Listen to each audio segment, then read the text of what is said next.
Welcome to the Bob and Tam's channel. Today we're going to show you some of the work we've got set up that I need to get done. I don't know what you're going to get to see today. Just going to kind of see what's going on.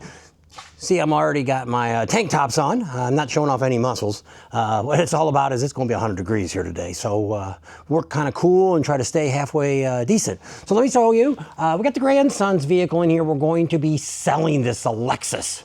It's a GX470. First thing we're going to be doing is we're going to remove this bumper and we're going to show how to repair it. I actually watched a video the other day and I'm like, you know, that's not too bad, but his is pretty well, might even be a piece missing in the bottom down there, which might end up being a problem, but we'll see how that all turns out. What else we got going on is it's got some check engine lights inside that's on. It's got the tire sensors are not working. I think we're going to go ahead and get some aftermarket ones. And right now, Harbor Freight has a manual tire bead breaker, tire remover really. It's on sale right now. So I think I'm going to go ahead and buy that. I watched another guy that bought another accessory for it, which I don't need right now because I'm not going to be changing tires. I'm just going to break the bead down to where I can get to that valve stem. So hopefully I don't need to balance the tires again. If I do, we'll have to see about doing that. So on this one, they even said the spare has a sensor in it too. So it's not a bad looking vehicle. We're going to be selling this one and get him some money. He's out of town for the next 7 months and he wants to get him a truck. So going to fix all that kind of stuff up. Interior, I haven't decided if I'm going to replace anything in the interior yet. The one seat here is kind of worn a little bit here in the back. It's got some cracks in it. But other than that, like I say, I haven't done any cleanup of this, but it's four-wheel drive. It's got about 180,000 miles. But what's really popular with these things is people raise them up, put big tires on them, and these things bring $20,000, $30,000 when they're all fixed up. Here, we're probably gonna look at $10,000 or less for this guy and try to get rid of it. What else we got going on is the family truckster here that we have. I've got some issues with that. First, I thought it was just gonna be as simple as I have to change. I just got it. I got it from Amazon. So this I'm probably going to do today. This switch, see, it's sticking. The rest of them work really good. But I mean, this thing's got 175,000 on it. It runs strong. But the other issue I've got, seat's not moving. So I'm going to have to remove that seat and see what's going on. Bad news is they don't make a motor for this anymore. Everybody that I've been looking on the internet, nobody's showing me anything, but they say what happens is you put something underneath the seat, it kind of gets caught up in the mechanism that makes it work, and that's what stops it. This thing, I'd really like to restore it and turn it into a regular vehicle that we drive all the time. Same thing, I'm looking to put new seat covers on it. It's got a vacuum leak. Got a lot of miscellaneous things on it, but I mean, it's been a really great vehicle. I got this with about 90,000 miles on it. It's got 175,000 probably on it at least now. So those are a couple other things that we need to do. Let me show you what else I got. What the heck are we doing with these blue barrels? Let me go out here and show you what we got outside. But what it ends up having is it has about 40 gallons of bad gasoline in it. And I need to get all that out. That's why we got the two barrels. You might say, hey Bob, why do you need two 55-gallon barrels if there's only 40 gallons of gas in there? Well, I want to get the barrels out of here because if it's bad gas, what am I going to do with it? So once a year, twice a year here, the county collects hazardous waste, and gasoline is one of the ones they take. So I figured I'd put about 20 gallons in each barrel so I can still lift it and get it in the back of my truck. So that would be good to do. So that's a hope. There's a big truck. I've got to weld a plug into that. Maybe I'll do that today. I really need to get that done. From changing that CCV, crankcase ventilation, the hose is still hanging loose. I'm getting a little bit of oil out of that. I got a couple of different ones. I don't know which. Got a couple different ones here. I don't know which one I'm going to use. A different one there. That one's actually got a bigger hole. This one I got a 3/4 inch drill bit to drill, and this one would go right in. So I might just use that one. So we'll see what happens on that. We got the camper. We're getting ready for Arizona Bike Week here in about a week. We're pulling out a week from Friday. So it's going to be the first Friday of the month. We'll be heading to Arizona Bike Week. I've got two 6-volt batteries, which is locked, and It's been 3 years. When we took it out, when we took it from outside to bring it back inside for storage, the batteries were really low. So I figured it's going to be time for that. Underneath here is the generator. It's been a couple years since I've changed the oils and the filter and stuff in there. There's only one oil and filter in there, so I'm probably going to go ahead and knock that out this week too. We got to get the propane tanks changed. I got a couple over here that are empty. We need to go get those filled. Probably not going to use much propane, but I always like to bring at least one extra one. Probably won't even need to do that because we'll have the 2 up front. We're only going for a week. So shouldn't have any issues there. Got to air up all the tires, make sure they're all good. Looks like they still got some pretty good tread on it, so hopefully get away with not having tires. For those that want to see inside the trailer, I'll just give you a quick look here. There. That way. So Tam's got it pretty well all cleaned up, ready to go. She just has to decide if she wants to bring her motorcycle and ride it, or if we're going to take the golf cart with us. So let me show you what's going on with the golf cart. If you remember, we've been talking about getting rid of the golf cart. So figured, you know, maybe we'll sell it when we're out on the road. But the lights at night have really, this is road legal. You can ride it pretty much on, most communities allow you 35 miles or under. This thing runs almost 30 miles an hour. I think it's like 28 or 29 miles an hour is what it runs. It's been a really good golf cart, but it got to the point where we're not really, since we're flying to most of the rallies, we really don't need the golf cart anymore. So I'm putting new lights on the front. Because what happens is the lights are fine, but they really don't light up a lot of the road and stuff in front of you. So that's why I wanted to put some highway lights. I got those a couple years, probably last year from Harbor Freight when they had it on sale. So when I got ready to wire it all up the other day, they had plugs on it. And of course, Harbor Freight does not give you the wiring harness for it. That's another 30 bucks.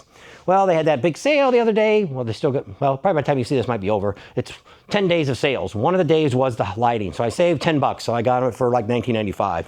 So I've got it wired up. No, the wires aren't going to run like this. We're going to run the wires underneath. So it's not seen, but I kind of decided to run because this harness unplugs here and then runs forward. So I figure I'm going to run it all forward, get everything tight, then put all the excess wire underneath here. I got to put new ends on it because they gave me 2 smaller ends and the bolt wouldn't fit through it. I already connected the relay. I decided that was a good place for that out of the way. It's got a little switch. I don't know where I'm going to put the switch, if I'm going to put it up in the dashboard, or it might just be easier to sit it right down in there. Don't know. So there are some of the projects that I need to get done in the shop. So we'll see what all we get done, if anything, today. It's a late start today. We did some stuff at home, been out of town. All crazy stuff going on. Here in the front, I decided to do the seat first. There's a bolt there, a bolt on this side. Both of them were Torx. They were T50s. They weren't very tight because what was nice was I was able to tilt the seat. So I'm going to tilt it back now. Come on. I got the seat out. Pretty much I watched another guy's video, which didn't really show me everything because this one's actually got 4 wiring harnesses on it. So I wasn't quite sure, and it actually looks like maybe there's an ECM back here for just the seat. So there you go. So but what I ended up pretty much doing from that guy, I could see that they said, you know, look for the red wire, which you always should look for a red wire, red heavy duty. The wires that were on the top up here on this one are a lot thinner. So you figure the heavier the wire, the more likely voltage is going to go through it. So that's what I ended up doing was I took off the plug. Had just a little push part there, all these did, and pulled it off. I took a battery tester that I have, my old dependable 50-year-old battery tester, and I took a couple screwdrivers and picks, and I put it on the motor. The way these motors work is it sends direction one way to go one way, the other way to go the other way. So I did that, and the motor didn't do anything. So they said a lot of times what can happen is it can get jammed up. See, if you see inside, it's actually a screw in there. So I kind of looked at that, and that looks pretty clean. I started looking at, you know, do I really want to take this thing apart? So what I ended up thinking about doing is maybe, because this was all the way to the front, that I said, you know, maybe it's just jammed or it went too far. So I got the old rubber mallet out, the dead blow hammer, gave it a couple good whacks on each one. I touched the motor again, and there you go, it's back to working.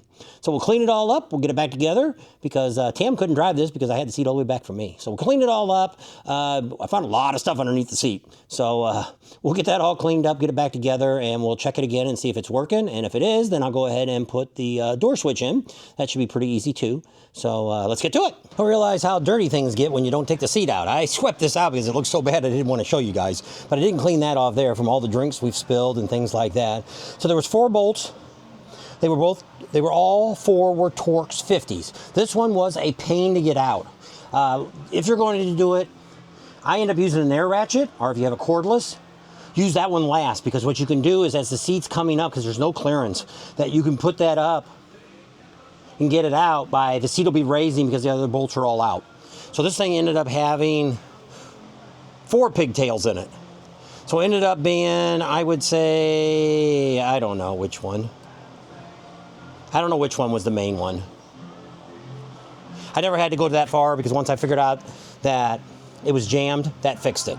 So let me go ahead and finish cleaning this up. We'll put the seat back in, and then we're going to go ahead and replace the window controls. On these Expeditions, they're pretty easy to get off. I think it's like 2003 to 2009. You just got to get some kind of trim tool here. Got to pop this off. Once we get this, pull that, come around, pop that off, pop the bottom one off, pull it out. There you go. It's just a couple little clips that's on there, and they pop up inside there. So from there, we're just going to lift this up.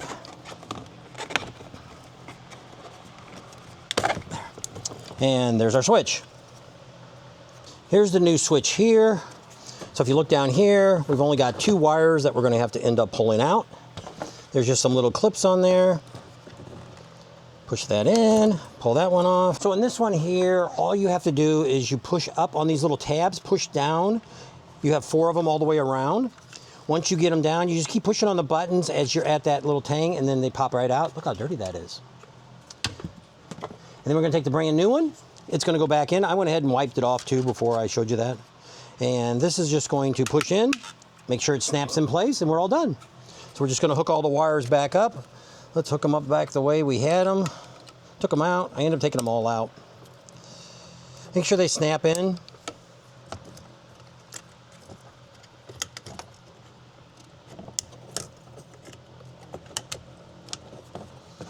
There you go. Let's get the keys real quick, and we'll make sure this works. Go ahead and check them. I got the key on now. There it goes. The back one's gone down. That's the one that was sticking. And we got the other one going down. That one looks good. And of course, driver's window. Got it all fixed. You just got to put it all back together, snap everything back into place. Goes back together a lot easier than it came apart. Let me go ahead and wipe that off. Well, you got it apart, might as well clean it. Put a little cleaner on there, get it all up, because those are the places you just can't get when you're cleaning. So it's not a bad idea. When you got these things apart, go ahead and do that real quick.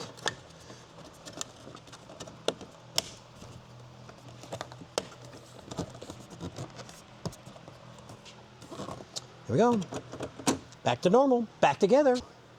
Got 2 things done, and probably, let me look at my time here. See how long it took us to do both of those things. Probably about an hour and 15 minutes to fix this, and also to fix the seat, get it all back into place. Spin the camera around. Got the seat all back bolted down. I really want to clean this up, get it back up to where, I love this thing. The difference between this, I don't know if anybody owns one of these, but this thing can turn on a one-way street, can make a U-turn. Not saying you want to make a U-turn on a one-way street. This is the tightest turning vehicle I have ever had. Still has a lot of things. You know, the rear air works, the heater, it was flopping back there. I had it disconnected. I fixed it to where the air conditioner only works in the back. It's got a DVD player, it still works. I got a vacuum leak.